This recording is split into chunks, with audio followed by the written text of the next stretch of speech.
ability to record too. Thank you. Okay. Okay, so we're going to go ahead and get started. I want to thank everyone for coming out today for today's workshop on the Veteran Peer Access Network. Today's guest speaker is Rudolph Andrade, also known as Rudy.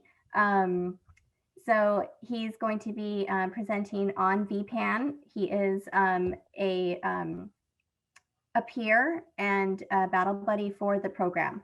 He's also our direct contact and link to VPAN for all ELAC student veterans and their families. So Rudy, it's all yours. Hey guys, how are you? So yeah, I just wanted to give you an overview of what I do and what the VPAN is. So I work with JVS SoCal, which is Job Visit Success. Primarily, we focus on employment and training. So if you're interested in different fields, we can connect you. We help with resumes, things like that. And I apologize, I don't have somebody from our employment side on today, but we were supposed to. I don't know what happened. I apologize for that. But if you are interested in employment, looking for employment, we can connect you with that.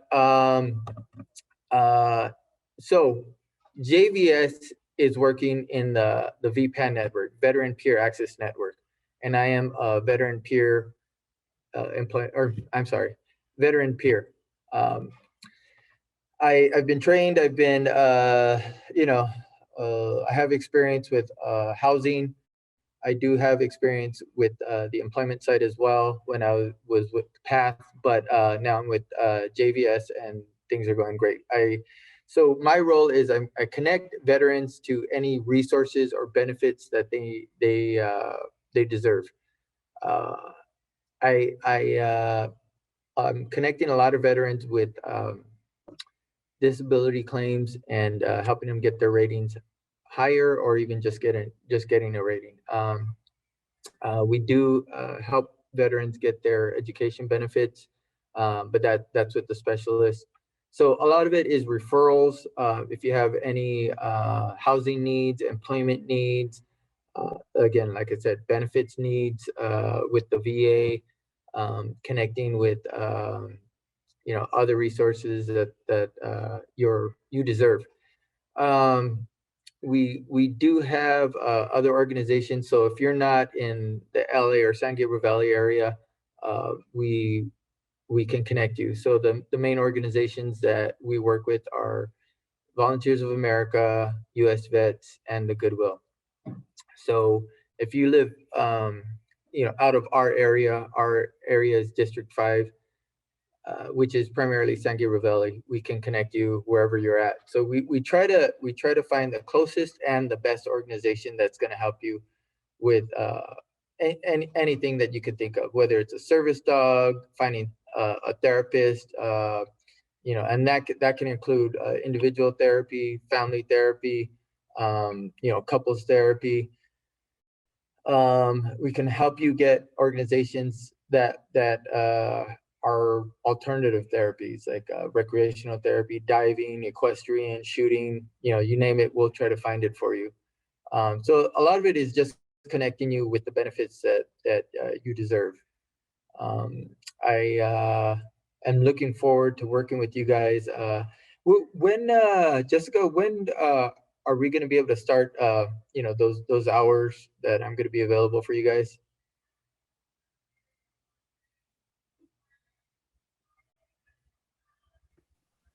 It was this week. Okay. All right. Yeah. So next week. And also if you guys need to contact me, Jessica has my contact information. I'll put it out there for you.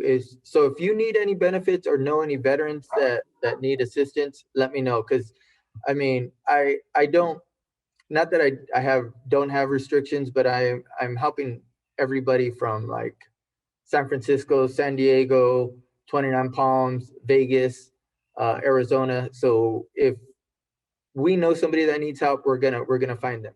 And it's not just for the veterans that we're assisting. We help their families as well. So you know, spouses or dependents that need assistance, we can help them too. We've helped a lot of people get Section 8 housing, you know, and find employment as well. And so it's not just for the veterans, it's for the dependents as well, so family members.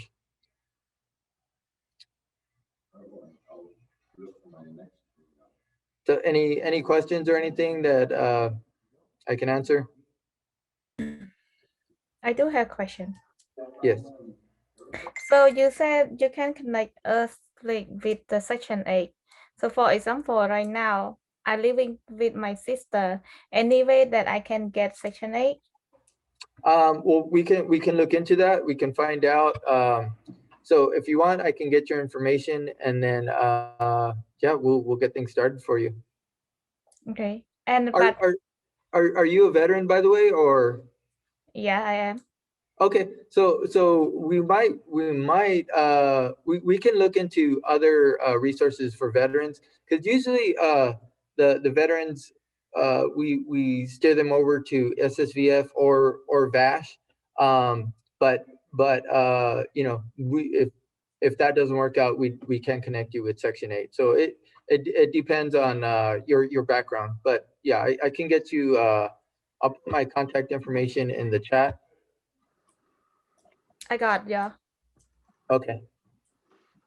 Hey, Rudy, I got a question. I had a student reach out to me yesterday. Yes. This is in regards to the legal services you guys offer. And I don't know if now it's kind of a unique situation. It's more for their family member. It's like, in other words, reuniting a family that's out of the country. And I know that there's some, what do you call it? Some paperwork that needs to be completed, but I've heard about that. Now, when you're legal services, do you guys primarily focus on the veterans legal assistance, like tickets, unpaid tickets, maybe, you know, if they were incarcerated, or do you, okay. You know what, I don't want to say for certain, but we can look into that. We work with everybody primarily, but it's actually, I shouldn't say primarily, but we work with veterans primarily, but it's also for their families. So, you know, if they're connected to the veteran in any way, then we'll work with them, or we'll get them that assistance. Okay. So I'm going to let her know and have her reach out to you later today, because I did mention that. Okay, cool. Yeah, everything helps. We figure if we could connect somebody or we can find somebody, you know, everything helps. So we try to get as many people on it as possible. If there's other organizations that can help, or if there's more than one organization, we can do that. Okay, cool. Give them options. Awesome, thank you. Mm-hmm. I got more question. Yes. So do you have like connect us, like have like connection with people that do the will, like example, like something happened to me and then I want like all my financial go to the people that I want to like give all the finance to them. So do you have any connection for that? Let me check on that. Can you hold on real quick? Sorry.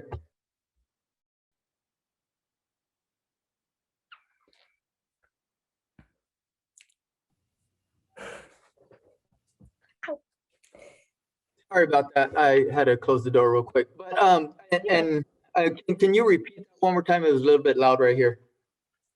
So like if I want to do the will, which is if I pass away, I want like all my finance is go to the next person, Oh, the people.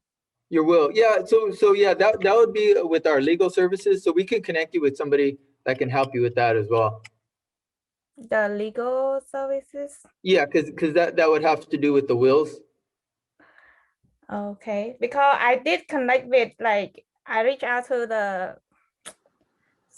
the legal service, but they said they don't do that. Okay, we'll find somebody. I'm not sure if the same thing or not, but I think I have the number. Yeah, we have quite a few legal organizations that we work with. Okay.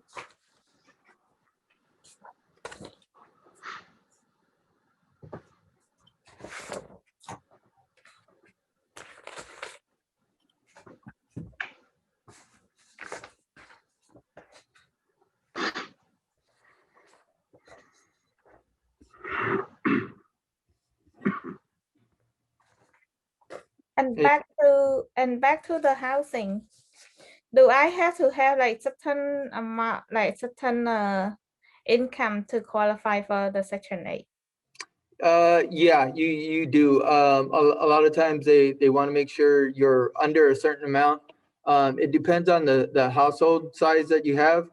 So depending on your income, depending on your savings, you know, they can work with you, or they would point you in another direction.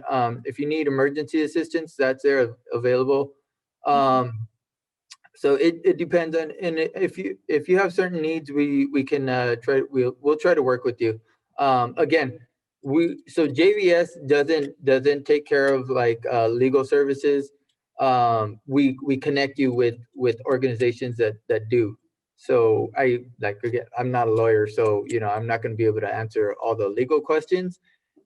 We do connect people with SSVF, which is temporary housing assistance, and then we do help with permanent housing. So it's there for you know the veterans. So we just try to connect you. Claims, for instance, if you're interested in putting in or getting reevaluated, we can do that as well. We make the referral. We don't put in the claims ourselves. So we work with CalVets. There's certain veteran service officers or VSOs that we work with that have a clearance with the VA, so they're able to look into your claim and tell you where it's at. There's certain VSOs that are lower level from the like American Legion or VFW, and they don't have that clearance. So the people that we work with and are able to do their due diligence, and they keep in touch with you. We like working with people that are going to keep in touch. We don't like working with organizations that are going to half-ass it and not keep in touch with you, because I mean it's your money. So I know how frustrating it can get when you're putting in, you're waiting to get an answer, and they're not answering you. So I'm not saying we're gonna expedite it or anything, because the VA is gonna take however long it takes, but we do assist in trying to get it up there, and we do work with a lot of people at the VA. So the people that you may call probably aren't going to work with you, whereas the people that we work with can let you know at least how long it's going to be or where it's at in the process. Yeah. So, yes. So Rudy, our CVSO is Raimundo Barjon. Do you work with him? Okay, so Ray works directly with us too. Yeah. So he's awesome. He's helping me with a lot of veterans. Okay. And he's really accessible too. So I like working with him. Okay, yeah. So he's our VSO. So just for future reference and linking our students, he already works with us too. Yeah. Awesome. Hey, Mark. I have a question. Go ahead. Mark? Yeah, I'm sorry. I had a question. So I know you mentioned those are for initial claims.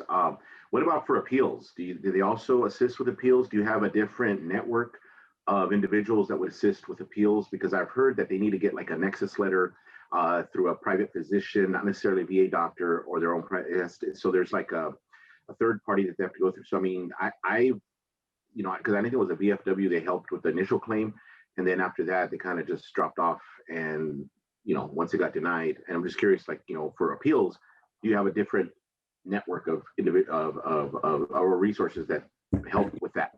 Because there's a lot of private ones out there that charge money. Yeah. I've seen a whole bunch, and I'm just curious if you guys have something like that, or is that like our only alternative to go with a paid route? No, okay. So myself, I went with the lawyer, I want to say the third time around, because I didn't know what I was doing. After I got home and put in for a claim, I was denied and said, screw it. And then my sister said, oh, my friend's husband does claims, you might want to talk to him. And I figured, you know what, I'll pay him, let him do the work. But there are good VSOs out there that follow through, and they do help with the appeals part. Though they pretty much let you know what you have to do. So it's the paperwork can get confusing, and I know because I got totally confused with a lot of it, but they do spell it out for you, and they tell you what you need to do. I always tell the veterans that I'm working with, it's not going to be a fast process. It's going to take anywhere from a year or 6 months to a year for the higher claims, and it's worth it in the end because you do get the back pay. But with the appeals, it can take a bit longer.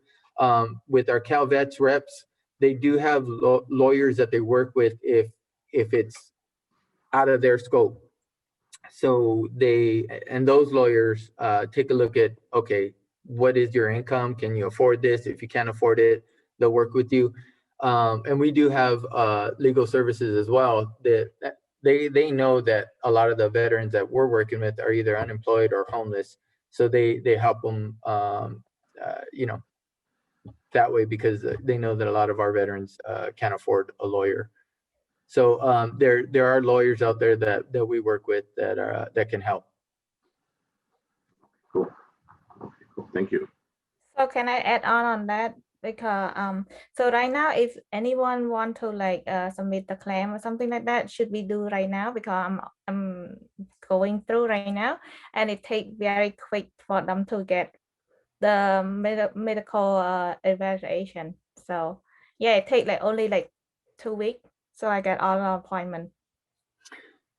Yeah, I mean, there's people that have never put in for claims, and I always recommend that they do, and I go at their pace. But I always tell the veterans that I'm working with, it's worth it to make your appointments, because at the end, when you build up all your records, the VA is going to look at everything that they found, and then they put it in, and then they evaluate everything. So it is going to take a while.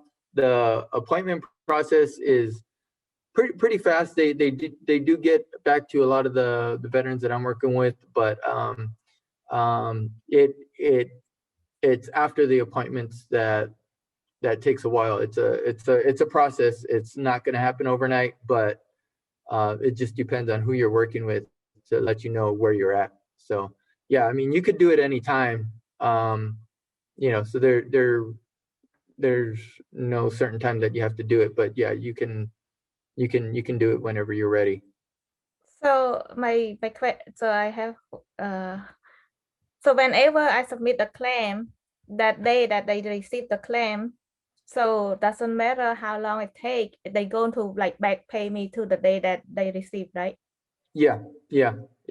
So if you get denied, you want to appeal that, because if you don't appeal it from the time that they deny it, you're not going to get anything. But if you appeal it within a certain, I think it's at least 30 days, you can still get that back pay if they find in your favor after that appeal. Okay. Got it. How are you, Ruben? Doing good, my friend. Doing good. Anybody else? And yeah, I mean, I'm pretty sure there's probably going to be a lot of questions that I don't know that I'm probably going to have to go to Mark, Jessica, or Ruben, just to answer. But and that would be the education side of it. But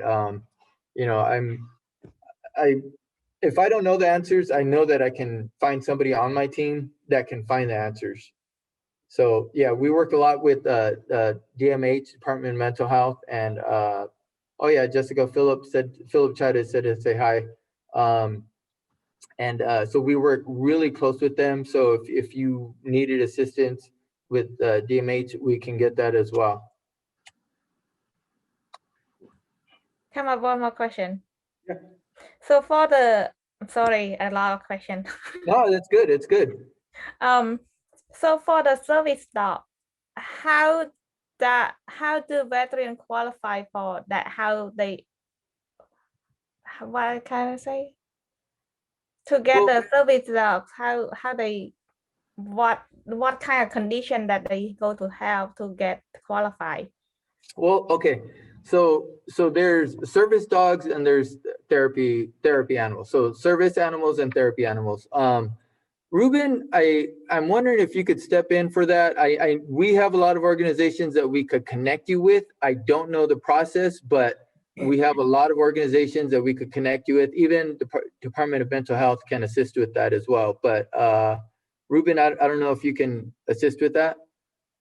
Well, I think right now, some of the less confusing parts of acquiring a service dog is whether or not that the service dog will be able to assist with the disability.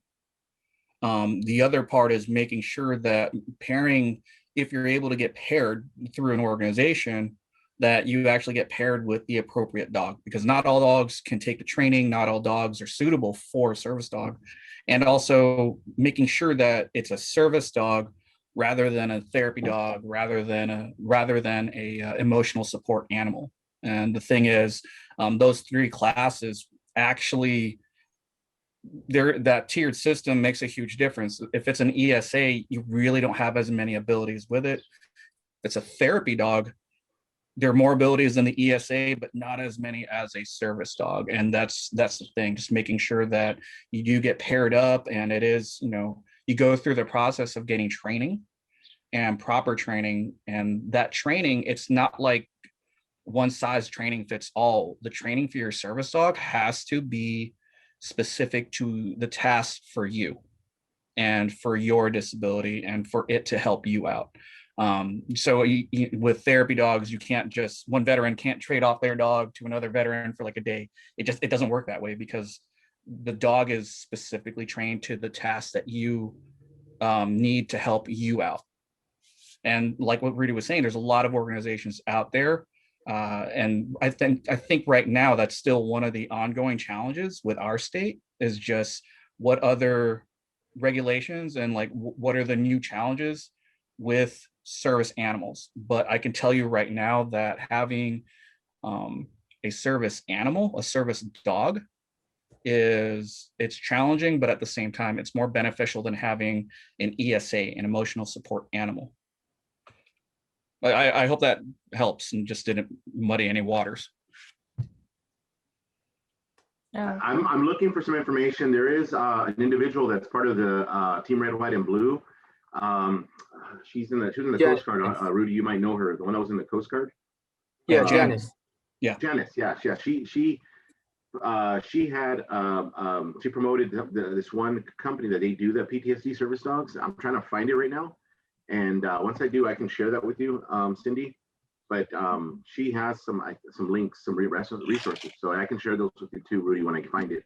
Yeah, I'll try to find her. I'll contact Janice and see if I could get that info as well. Okay. Yeah, I'll share it with you guys. Thank you so much. Cool. Yeah, I think it was higher. Oh, I think it's called Higher Ground. Higher Ground. Yeah, Higher Ground does a lot. Okay, maybe that's the one. Yeah. All right. Anyhow, just thought I'd share. Cool.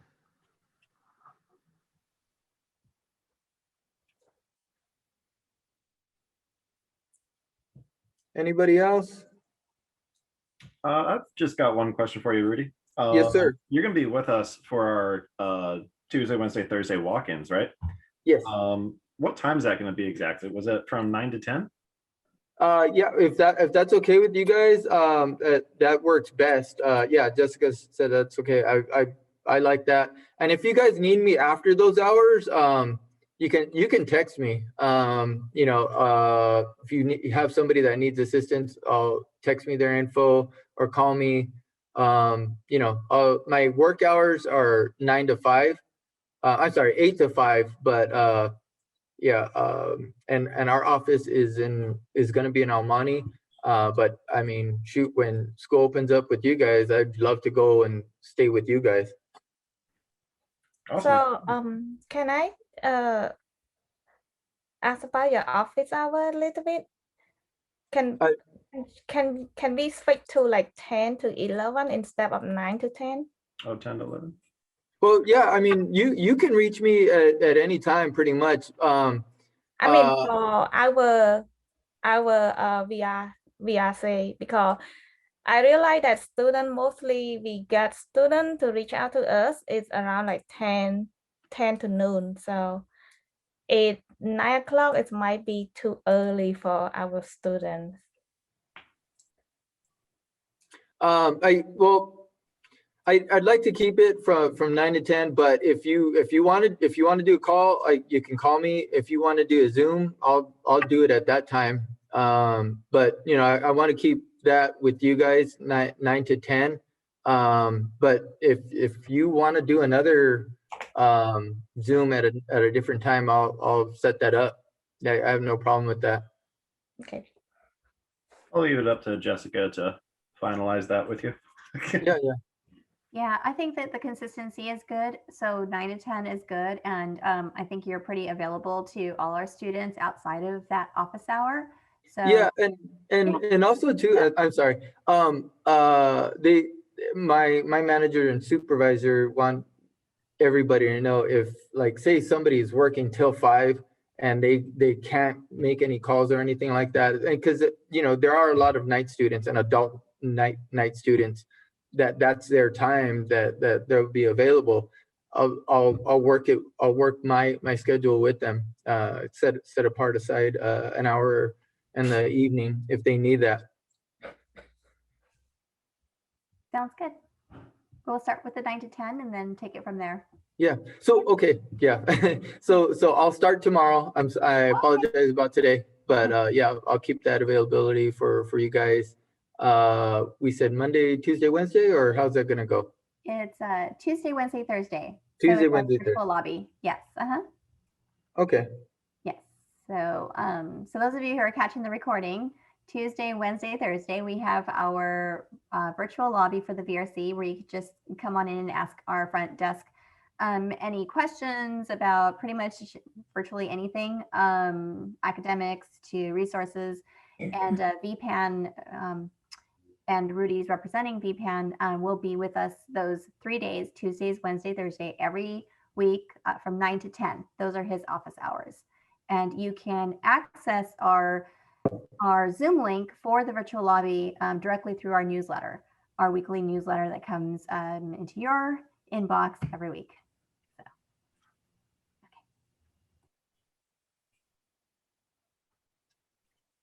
okay. Is everybody rated at 100?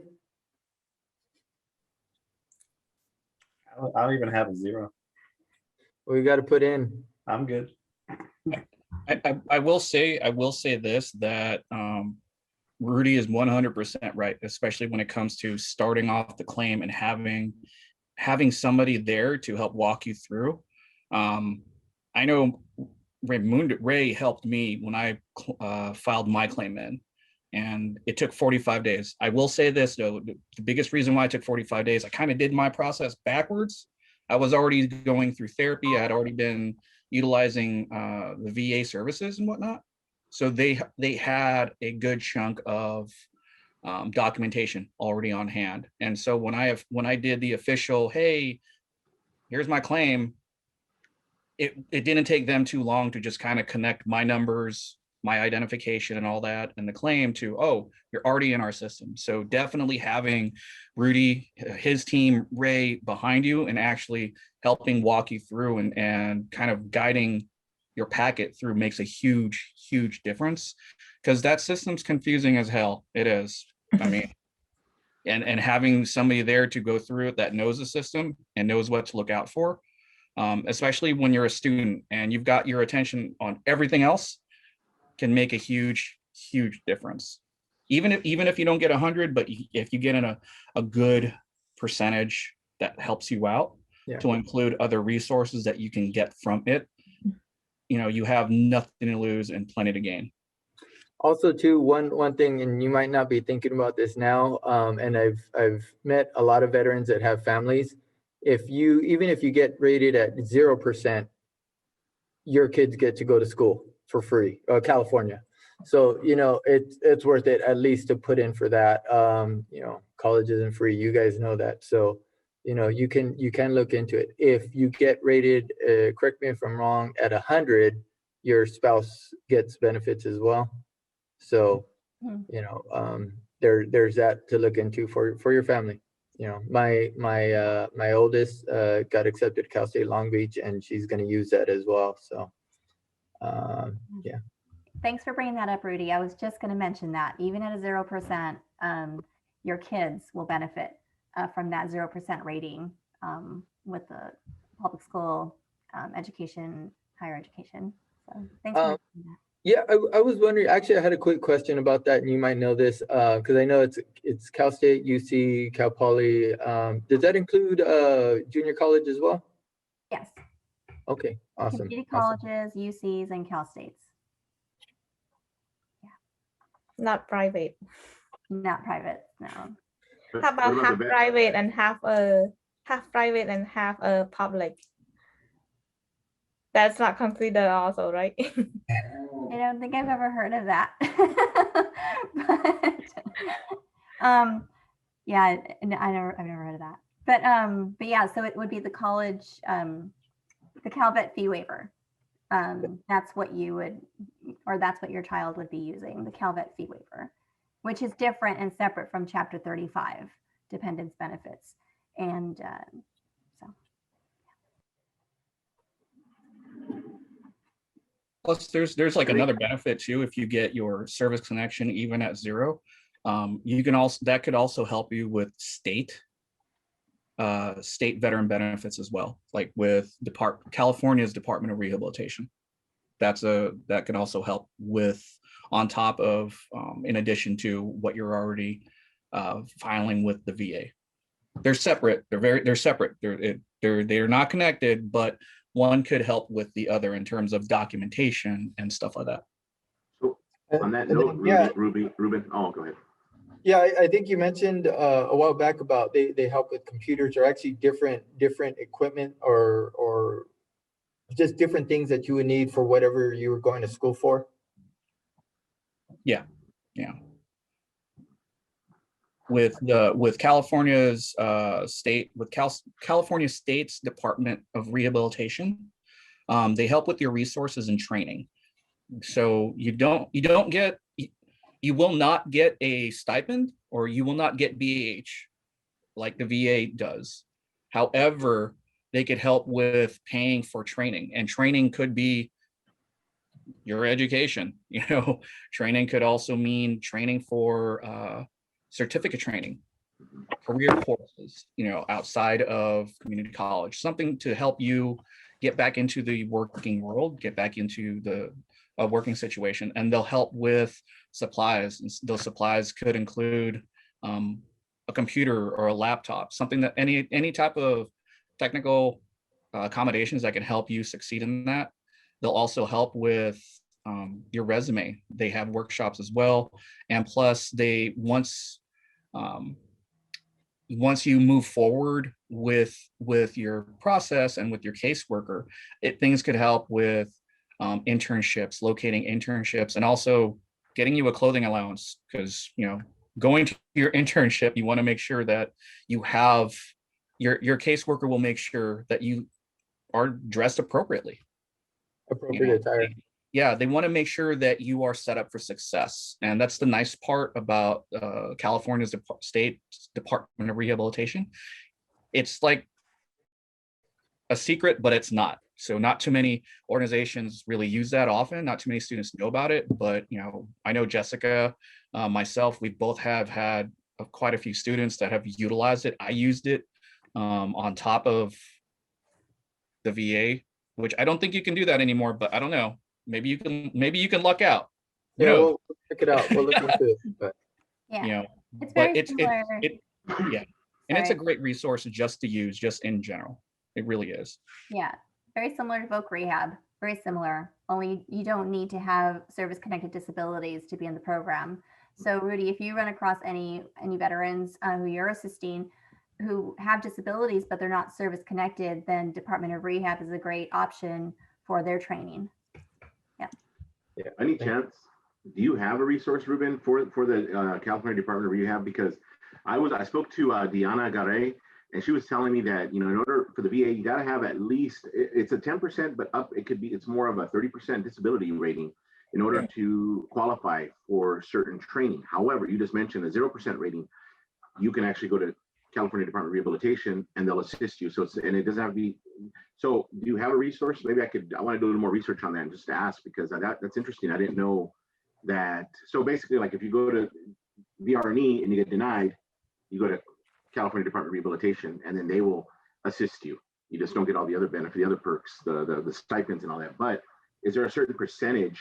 Like you don't have to, do you have to show a percentage from the VA or no, you don't? Okay. No. Oh, for the VA, you do have to show a percentage. The VA is VA always you do. service connected, but DOR, you do not need any service connected disability. There's no percentage for DOR. You just have to Okay. have documented disabilities from your doctor. That's Got it. Okay. Yeah. So basically, if you took some of the documentation, some of the paperwork that you've received or you've collected for the VA, and the VA said, no, you're a no-go, Yeah. take that same paperwork, go to DOR, and DOR could probably help you out. Okay, cool. And when I say they could probably, there's nothing certain ever with anything, because you still have to go through the process. They're going to interview you, but I'm fairly certain that they'll help you out. Does that clear up? Yeah. No, I'm curious. It's not just for me, but for others that I know that, may have questions about that, because, and you mentioned documentation, how they were able to connect the dots. They took your application, service disability, and then they take your, they connect the dots. But for those, and I think I mentioned this to Rudy before, that for some who, like in the Marine Corps, they tell you to suck it up. You don't go to the doctor. And then years down the line, you're like, oh, you got pains and aches. And you're like, that was from that incident that occurred. Do you have resources that will connect you? I know, like to get those Nexus letters, Rudy, do you have individual, like private doctors that you can send, like a network where you can send them to get that documentation that they need? Because, the VA just says, you don't got paperwork, it never happened. You know what I mean? Yeah. There's a lot of people that we work with, and like I said, DMH they help out a lot with that. So they do a lot of connecting with us, because they work with everybody in the medical profession, not just mental health, but everybody in the mental profession. Okay, cool. Good to know. Thank you. I won't bother you anymore. Thank you. Yeah, no. I like staying busy. Okay, cool. And thanks, Rudy. Ruben as well. Thank you, Ruben. Thanks.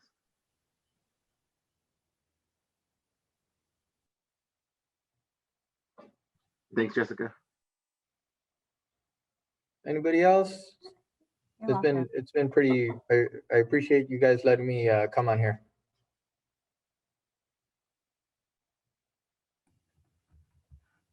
Okay.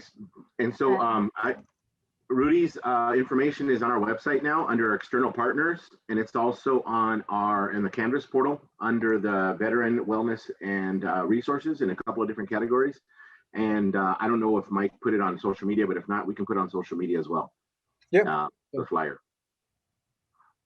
and his contact info and the services he provides. So just FYI, if you need to, if you can't get a hold of us, and then it's the information is on our website too.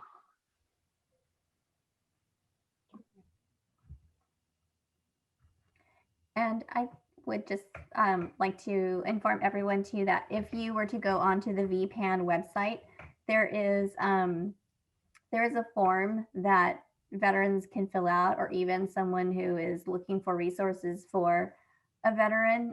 They fill out the form gets submitted, and it takes no more than 48 hours for a peer, a VPAN peer, to get back to them. But our student vets don't have to go through that interest form. You really just have to go directly to Rudy with the contact information that he provides and that our VRC is providing to you as well, and contact Rudy directly, and he'll probably give you a call back, same day. Yeah. Depending I'll on the try day to of be. the week also. But Yeah. Yes. So just keep that in mind. Rudy is our direct link. You don't have to go to the VPAN website and fill out the form that's on the VPAN website. Yeah. Thank you, guys. Yeah. Thanks, Rudy.